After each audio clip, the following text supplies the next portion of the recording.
for in clients is we actually are looking for people who are cool, relaxed, confident, really have their feet on the ground.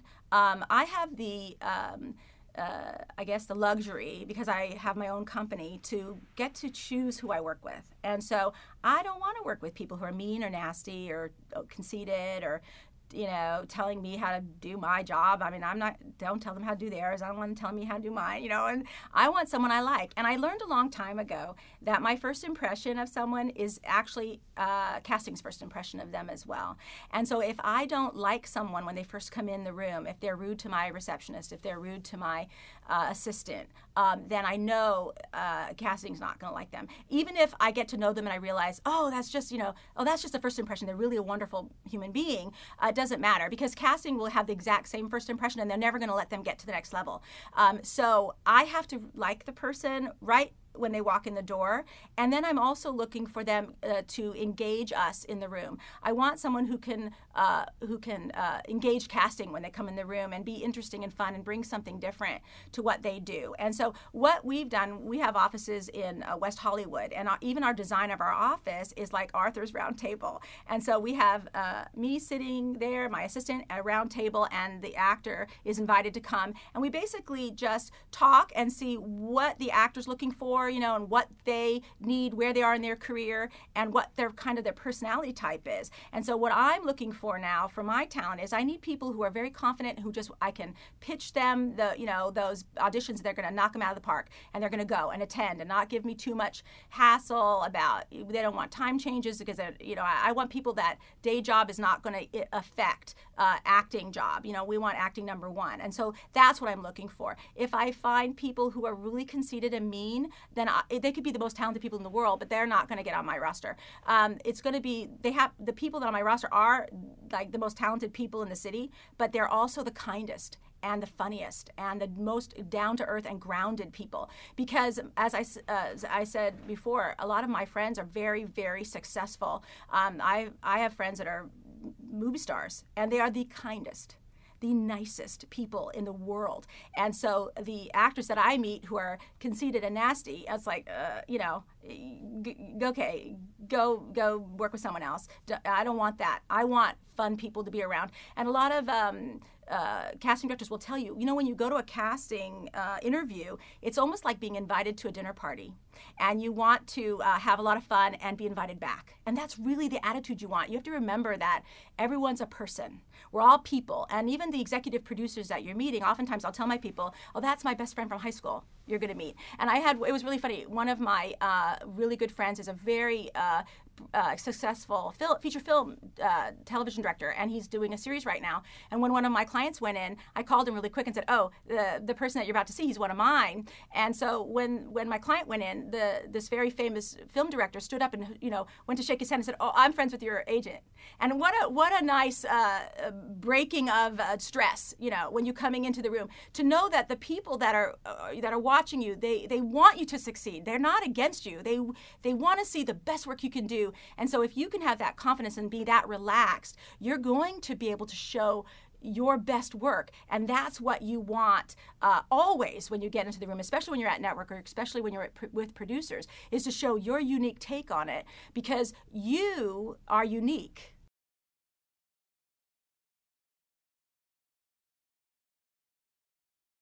All right, so what do you do if you're an older actor and you're either new to the business or you've been doing this forever, but you just don't have the credits yet? And how do you get an agent interested in you? Because you face a different challenge. There's a different philosophy for an agent who is working with a child actor, a teen, or someone in their 20s, and then we have a different kind of game plan when you're older than that, because it just depends where you are in your credits. And the problems that face an actor who's a little bit older is that you're now competing with stars who are, like, say you want television work. The stars are coming back from feature films, and now they're taking your roles, and so that would be ordinarily, you know, available to you. So now you have to compete on that level, and how do you do that? You know, so you're facing a few different things, and there are some prejudices with some agencies that don't want, you know, talent that they're going to have a higher level of credits for them to be working that hard with those that type of actor. What I say is you just have to have the right tools, okay? So you have to understand that's where you're competing. You have to understand that maybe you're going to have to go for the co-stars. I know you want the top of show guest star, but you're going to have to maybe take some co-stars because you're going to have to prove yourself to casting. And I always highly suggest that what you do is shoot with some amazing photographers. Like don't scrimp here. You go to the top reputation, top photographer. You get yourself top quality photos, so that you've got, when you shoot with a great photographer, you get to borrow their reputation. We can look at photos and go, oh, you shot with such and such. You can tell. Like, photographers are artists. And so it's like, oh, they have a such and such. Oh, they shot with such and such. So an actor like this needs to shoot with a great photographer, get that reputation. So they borrow that reputation. And then you're going to have to start building. Now, what you're going to want to do is get some leads of, short films, maybe AFI films, maybe create your own webisode series, but you're going to want some film on yourself, some real good film on yourself. And then you're going to have this great quality these tools that you can bring to an agency and say, look, this is what I can do. And if you have a good personality and you're a hard worker and you've got connections because maybe you've been around for a long time and you know all these casting people, then you have a lot to bring to the table. And so you'll find an agency or several agencies that would be very interested in working with you. Now, another way to go, because I know it's really, really hard to get theatrical representation. I know it really is. And people say that to me all the time.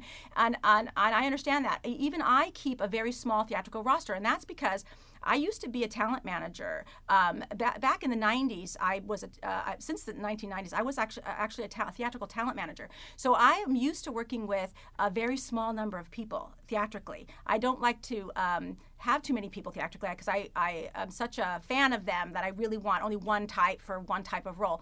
And so I too, it's hard for people to get in on my theatrical roster because I'd like to keep it small. But what I am open to and stuff is someone who has all those qualities and can work the room and everything like that, and then we can work with them to get them to the next level, to get them to into those doors of the casting offices. You have to understand, though, I've worked with actors who are coming up as stars, and I've worked with stars coming down. And so the thing to remember is casting's always changing. And so even if you have been in the business for 30 years and you knew all the other casting directors for 30 years, some of them, lovely, wonderful, are still around. But a lot of them are like, as young as my assistant, she's in her early 20s, and a lot of new casting people are now in their early 20s. So if you're an older actor who's been in the business for a really long time, the new casting people who actually have all the pull and stuff don't know who you are. And they've never heard of you sometimes. Even if you used to be a star, they may never have heard of you.